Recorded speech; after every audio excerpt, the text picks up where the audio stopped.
প্রধানমন্ত্রীর সম্ভাব্য ভারত সফর নিয়ে প্রস্তুতির খবর গণমাধ্যমে। দুই দেশই ইতিবাচক, আনুষ্ঠানিক ঘোষণার অপেক্ষা। ইতালিতে হত্যাকাণ্ডের শিকার ৩ প্রবাসীর মরদেহ নোয়াখালীতে, পরিবারের শোকের মাতম। দ্রুত বিচার দাবি স্বজনদের। এবং 12 দিনে দেশের রেমিটেন্স এসেছে $150 কোটি। বৈদেশিক লেনদেনের ভারসাম্যে ইতিবাচক প্রভাব। চলে যাব পুরো খবরে। প্রধানমন্ত্রী তারেক রহমান ভারত সফরে যাবেন কিনা তা নিয়ে আলোচনা তুঙ্গে। বিভিন্ন গণমাধ্যমের প্রতিবেদনে বলা হচ্ছে দুই দেশই চলছে সম্ভাব্য এই সফরের প্রস্তুতি। তবে এই বিষয়ে কোনো সরকারি নিশ্চিত করে কিছু জানায়নি। তবে দুই দেশই জানিয়েছে ইতিবাচক মনোভাব। আগামী মাসে ভারতের দিল্লিতে বসছে বিমস্টেক সম্মেলন। তার আগেই প্রধানমন্ত্রী তারেক রহমানের ভারত সফর নিয়ে চলছে তুমুল আলোচনা। এই সফর হবে কিনা তা নিয়ে আগ্রহ সবখানে। দুই দেশের পররাষ্ট্র মন্ত্রণালয়ই এই সফর নিয়ে ইতিবাচক মনোভাব দেখিয়ে আসছে। তবে এখনও নিশ্চিত করে কোনো ঘোষণা দেয়নি কোনো পক্ষই। আমরা বাংলাদেশের প্রধানমন্ত্রীকে ব্রিক্স সম্মেলনে আমন্ত্রণ জানিয়েছি। এখনো তাতে সময় রয়েছে। আমরা চাই উনি সম্মেলনে যোগ দিন। বিভিন্ন গণমাধ্যমের নতুন খবর হলো প্রধানমন্ত্রী তারেক রহমানের সম্ভাব্য সফর নিয়ে দুই দেশই প্রস্তুতি নিচ্ছে। এই সফরের সম্ভাব্য তারিখ হতে পারে 22 ও 23 আগস্ট, অর্থাৎ ভারতের স্বাধীনতা দিবসের ঠিক এক সপ্তাহ পর। ভারতের সংবাদ মাধ্যম এনডিটিভি লিখেছে, এই সফরে ভারতের প্রধানমন্ত্রী নরেন্দ্র মোদীর সঙ্গে তারেক রহমানের বৈঠক হতে পারে। আলোচনা হতে পারে দ্বিপক্ষীয় সম্পর্কের বিভিন্ন বিষয় নিয়ে। গুরুত্ব পেতে পারে বাণিজ্য, যোগাযোগ, জ্বালানি, সীমান্ত ব্যবস্থাপনা ও আঞ্চলিক নিরাপত্তা ইস্যু।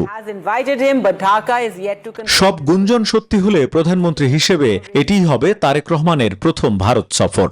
দুই প্রতিবেশী দেশের সম্পর্কের গতিপথ নির্ধারণের ক্ষেত্রেও এই সফর হয়ে উঠবে তাৎপর্যপূর্ণ।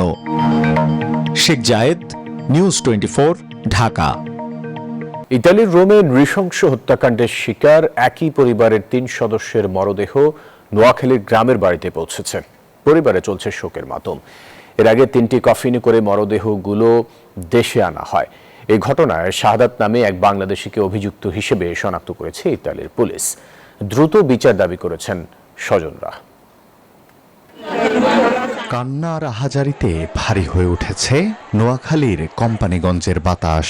ইতালির রোমে নৃশংস হত্যাকাণ্ডের শিকার একই পরিবারের 3 জনের মরদেহ চরকাকড়া এলাকার হৃদয়নগরে তাদের গ্রামের বাড়ি পৌঁছানোর পর এমনই দৃশ্য চোখে পড়ে। বাকরুদ্ধ পুরো গ্রামবাসী। ইতালির সরকার এবং আমাদের দূতাবাসকে ধন্যবাদ জানাই। এই জন্য জানাই যে এদের পাসপোর্ট এবং লাশটা আমাদের মাঝে ফিরে এসেছে। এই ঘটনায় গুরুতর আহত ছেলে অয়ন রক্তাক্ত রাতের বিভীষিকা আর স্বজন হারানোর শোক নিয়ে জানান সেদিন কি হয়েছিল।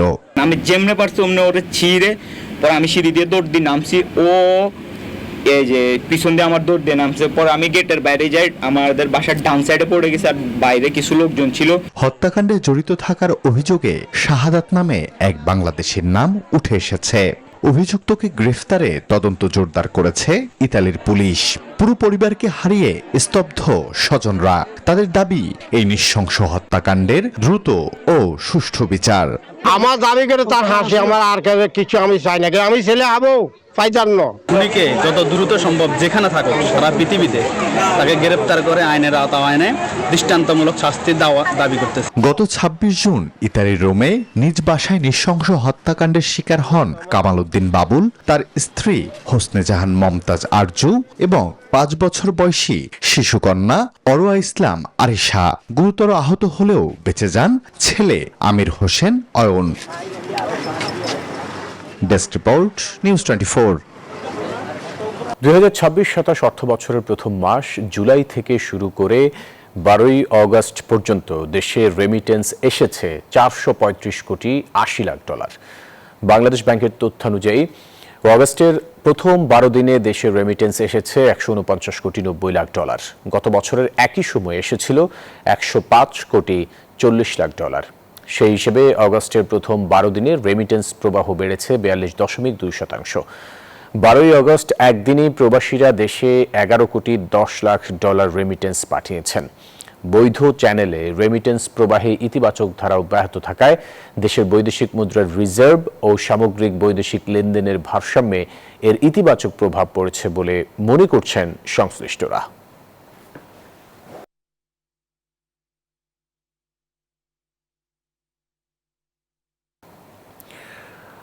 অস্ট্রেলিয়ায় গত 6 মাসে 16 বছরের কম বয়সীদের 7.5 লাখেরও বেশি অ্যাকাউন্ট বন্ধ করে দিয়েছে মেটা।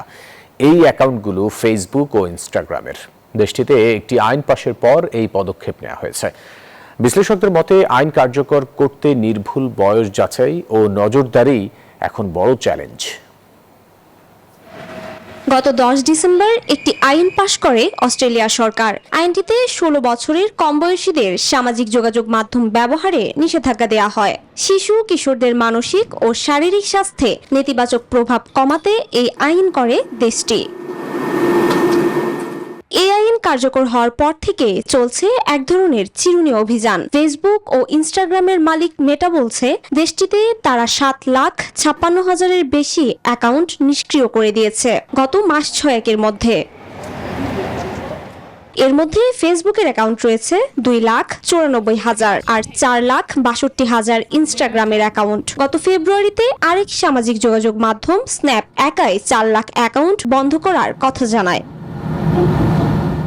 বয়স শনাক্তে কৃত্রিম বুদ্ধিমত্তার সাহায্য নিচ্ছে মেটা। জন্ম তারিখ, স্কুলের শ্রেণী ও অনলাইন কার্যক্রম বিশ্লেষণ করে শনাক্ত করা হচ্ছে সন্দেহভাজন অ্যাকাউন্ট। প্রায় 7,56,000 মতো আসলে ওরা অ্যাকাউন্টটাকে ব্লক করেছে।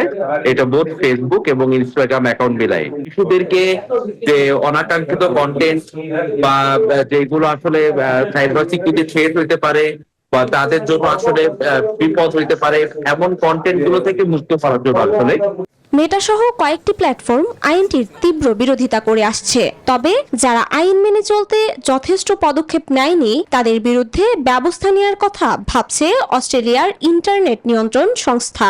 আইন বাস্তবায়নে ব্যর্থ হলে সর্বোচ্চ জরিমানা দ্বিগুণ করে 9,90 লাখ অস্ট্রেলিয়ান ডলার করার উদ্যোগ নিয়েছে অস্ট্রেলিয়া সরকার। চৈতি রয়, নিউজ 24। চট্টগ্রামের সীতাকুণ্ডের ভাটিয়ারীতে শিপ ব্রেকিং ইয়ার্ডে গ্যাস বিষক্রিয়ায় 9 শ্রমিকের মৃত্যু হয়েছে। শুক্রবার সকালে ইয়ার্ডে একটি জাহাজে হাউসকিপিং এর কাজ করার সময় এই ঘটনা ঘটে। এতে গুরুতর আহত আরও কয়েকজন হাসপাতালে চিকিৎসাধীন। ঘটনা তদন্তে গাফিলতির প্রমাণ পেলে কঠোর ব্যবস্থা নেওয়ার হুঁশিয়ারি দিয়েছেন অর্থমন্ত্রী আমির খসরু মাহমুদ চৌধুরী। তিনি জানান, নিহত প্রত্যেকের পরিবারকে 10 লাখ টাকা করে অর্থ সহায়তা দেওয়া হবে।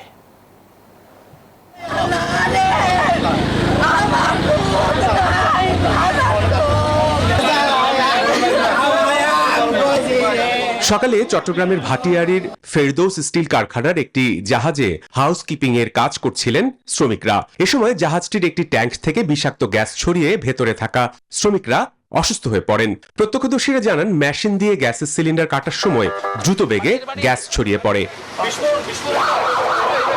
বিস্ফোরণ হয় নাই, গ্যাস একটা জমি তো গ্যাস বিষাক্ত গ্যাস। ফায়ার সার্ভিসের কর্মীরা 3 শ্রমিকের মরদেহ উদ্ধার করেন। আহতদের চট্টগ্রাম মেডিকেল কলেজ হাসপাতালে নেয়ার পর আরো 5 জনের মৃত্যু হয়। এ ঘটনায় গুরুতর অসুস্থ আরো 5 জন হাসপাতালে চিকিৎসাধীন আছেন। ওরা শ্রমিকরা যখন কাটতেছিল তখন এখানে আপনার ক্লোরিন গ্যাস অথবা কার্বন মনোক্সাইড গ্যাস, যেটা আপনার অত্যন্ত মারাত্মক বিষাক্ত গ্যাস, ওরা যখন এটা কাজ করছিল তখন এই গ্যাস আক্রান্ত হয়ে এই দুর্ঘটনা ঘটছে। যে 5 জনকে আমরা মৃত পাইছি, এই জন্য ট্রিটমেন্ট চলতেছে। পরে চট্টগ্রাম মেডিকেলে আহতদের দেখতে যান অর্থমন্ত্রী আমির খসরু মাহমুদ চৌধুরী। এ সময় তিনি বলেন, তদন্তে গাফিলতির প্রমাণ পেলে কঠোর ব্যবস্থা নেওয়া হবে। এটা তো এই মুহূর্তে বলা যাবে না, তদন্ত সাপেক্ষে যেটা পাওয়া যাবে তার পরিপ্রেক্ষিতে ব্যবস্থা নেওয়া হবে। এখানে কারো পক্ষে বিপক্ষে কিছু নাই। প্রত্যেক নিহতের পরিবারকে 10 লাখ টাকা করে অর্থ সহায়তার কথাও জানান অর্থমন্ত্রী। Desk report, news 24। সরকারের 6 মাসের কর্মকাণ্ডের মূল্যায়ন করতে গেলে নির্বাচনী প্রতিশ্রুতি বাস্তবায়নে বিএনপি সফল, এমনটি মন্তব্য করেছেন দলটির সিনিয়র যুগ্ম মহাসচিব রুহুল কবির রিজভী। শুক্রবার বিকেলে নয়াপল্টনে বিএনপির কেন্দ্রীয় কার্যালয়ে সংবাদ সম্মেলনে তিনি এই কথা বলেন। আজ সাবেক প্রধানমন্ত্রী বেগম খালেদা জিয়ার জন্মদিন পালনে দলীয় কর্মসূচিও ঘোষণা করেন তিনি। যিনি সাবেক প্রধানমন্ত্রী বেগম খালেদা জিয়ার ৮১তম জন্মদিন উপলক্ষে বিএনপির কেন্দ্রীয় কার্যালয়ে সংবাদ সম্মেলন।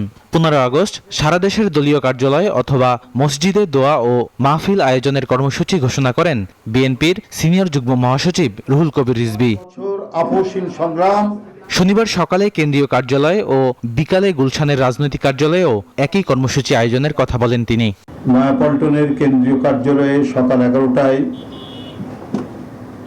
দোয়া অনুষ্ঠানটি অনুষ্ঠিত হবে এবং গুলশান কার্যালয়ে বাদ আসর দোয়া অনুষ্ঠিত হবে।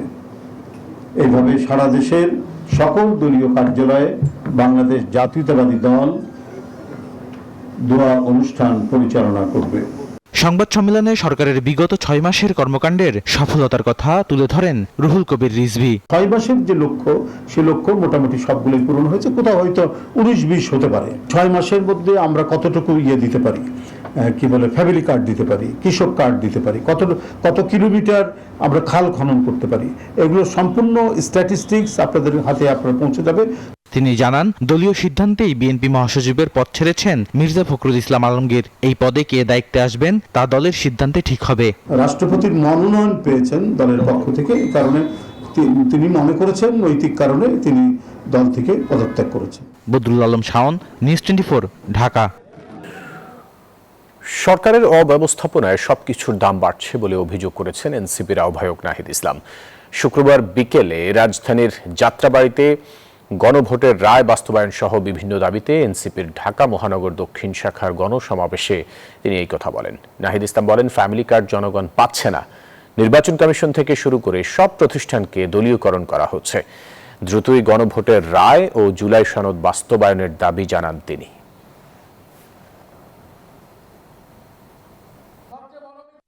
এই সরকার অব্যবস্থাপনা এবং অপরিকল্পনার কারণে আজকে তেলের দাম, গ্যাসের দাম, চালের দাম, সবজির দাম সবকিছু বৃদ্ধি পাচ্ছে। কিন্তু সরকারের মন্ত্রীদের মুখের কথা শুনলে মনে হবে বাংলাদেশ বেহেশত হয়ে গিয়েছে। গণভোটের রায় বাস্তবায়ন করলে কর্তৃত্ববাদী শাসন থাকবে না বলে মন্তব্য করেছেন জামায়াতের সেক্রেটারি জেনারেল মিয়া গোলাম পারওয়ার। শুক্রবার সকালে খুলনা প্রেস ক্লাবে মহানগর জামায়াতের যুব সম্মেলনে বক্তব্য রাখেন তিনি। এবং উচ্চ কক্ষে পিয়ার পদ্ধতি, এইগুলোকে সব বিএনপি নোট অফ ডিসেন্ট দিয়ে বলছে আমরা এগুলো বাদ দিয়ে মানবো। তার অর্থ হলো এগুলো মানলে ওনারা সেই আগের ফ্যাসিবাদের মতো কর্তৃত্ববাদী হয়ে উঠতে পারবেন না বলে এই জুলাই সনদ ওনাদের কর্তৃত্ববাদী শাসনের পথে বাধা হয়ে দাঁড়ায়। দর্শক, রবিবার সড়ক পথে কিশোরগঞ্জ যাচ্ছেন প্রধানমন্ত্রী তারেক রহমান। প্রধানমন্ত্রী হিসেবে শপথ নেয়ার পর এটাই কিশোরগঞ্জে তার প্রথম সফর। দিনব্যাপী সফরে ফ্যামিলি কার্ড বিতরণ, বৃক্ষরোপণ, মাছের পোনা অবমুক্তকরণ, মৎস্যপক্ষ উদ্বোধন ও পুরস্কার বিতরণ, বিভিন্ন ব্যক্তিদের অনুদান ও সম্মানী প্রদান সহ বিভিন্ন কর্মসূচিতে অংশ নেবেন তিনি। প্রধানমন্ত্রীর আগমন উপলক্ষে চলছে জোর প্রস্তুতি। প্রধানমন্ত্রীর সফরকে কেন্দ্র করে দলীয় নেতাকর্মী ও সমর্থকদের মাঝে বিপুল উৎসাহ উদ্দীপনা বিরাজ করছে। মাননীয় প্রধানমন্ত্রী ভোটের দিতে আসতেছেন, পাকুন্দে আসতেছেন, এটা আমাদের জন্য অত্যন্ত সৌভাগ্যের বিষয় এবং এই নিয়ে আমরা ব্যাপক প্রস্তুতি নিচ্ছি।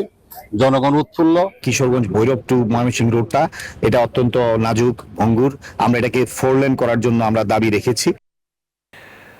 সরকারের 6 মাস পূর্তি উপলক্ষে রাজধানীতে শুভেচ্ছা মিছিল ও সমাবেশ করেছে জাতীয়তাবাদী যুবদল। শুক্রবার বিকেলে ঢাকার মতিঝিলের নটরডেম কলেজের সামনে থেকে যুবদলের বিপুল সংখ্যক নেতাকর্মীর অংশগ্রহণে মিছিলটি শুরু হয়। ফকিরের পুল মোড় হয়ে নয়াপল্টনে বিএনপির কেন্দ্রীয় কার্যালয়ে গিয়ে শেষ হয় মিছিলটি। পরে সংক্ষিপ্ত সমাবেশে বক্তব্য রাখেন যুবদলের কেন্দ্রীয় ও মহানগর নেতৃবৃন্দ। বলেন, বিগত ফ্যাসিস্ট সরকারের লুটপাট দেশের অর্থনীতিকে শূন্যে নামিয়ে দিয়েছিল। বর্তমান সরকারের দিক নির্দেশনায় সেই শূন্যস্থান পূরণ করে দেশকে এগিয়ে নেওয়া হচ্ছে। হাসিনা সরকারের মতো ধোঁকাবাজ দিয়ে জনগণকে আসলে তুষ্ট করা যায় না। তো বিএনপি সরকারকে, তারেক রহমান নেতৃত্বে সরকারকে আপনারা সময় দিন। আমরা আশা করি যে আস্তে আস্তে সকল সমস্যার ইনশাআল্লাহ সমাধান হবে। রাজধানীর উত্তরায় প্রধানমন্ত্রীর আত্মীয়ের ডিএল পাম্পের কর্মচারীর কাছ থেকে প্রায় 1.25 কোটি টাকা লুটের ঘটনায় অস্ত্র ও গুলিসহ 5 আসামিকে গ্রেপ্তার করেছে গোয়েন্দা পুলিশ। শুক্রবার পুলিশের গোয়েন্দা বিভাগ ডিবির একাধিক সূত্র বিষয়টি নিশ্চিত করেছে। এই ঘটনায় লুটে ব্যবহৃত 4টি অস্ত্র, 21 রাউন্ড গুলি ও নগদ টাকা উদ্ধার করা হয়েছে। গত 9 আগস্ট সকালে উত্তরার ডিএল ফিলিং স্টেশনের কর্মচারী ব্যাংকে টাকা জমা দিতে যাওয়ার সময় দুর্বৃত্তরা 1 কোটি 21 লাখ টাকা ছিনিয়ে নেয়। পাম্পটির অন্যতম মালিক প্রধানমন্ত্রী তারেক রহমানের খালাতো ভাই তাসিন আক্তার হক। এ ঘটনায় থানায় মামলা হলে তদন্ত শুরু করে ডিবি।